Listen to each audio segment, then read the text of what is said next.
मुंबईतील दहिसर टोलनाका आता वर्सोवा पुलासमोर स्थलांतरित होणार आहे। टोलनाक्यामुळे दहिसरमध्ये प्रचंड वाहतूक कोंडी होत असून वायू प्रदूषणाचा प्रश्नही गंभीर होत आहे। त्यामुळे दहिसर टोलनाका इतरत्र हलवण्याची मागणी रहिवासी करत होते।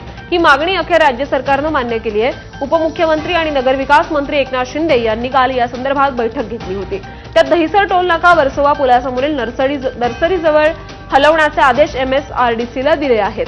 दिवाळीपर्यंत टोलनाक्याचं स्थलांतर पूर्ण करण्याचेही आदेश शिंदेंनी दिलेत।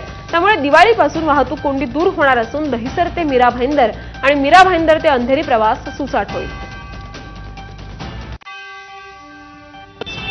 राज्याचे उपमुख्यमंत्री एकनाथ शिंदे साहेबांच्या अध्यक्षतेखाली बैठक झाली आणि बैठकीमध्ये जो टोल नाका आज दहिसरच्या नाक्यावर आहे तो पुढे शिफ्ट करण्याचा निर्णय झाला आणि दिवाळीपूर्वी तो टोल नाका पुढे सरकवण्याचे निर्देश आदरणीय उपमुख्यमंत्री एकनाथ शिंदे साहेबांनी दिलेले आहे।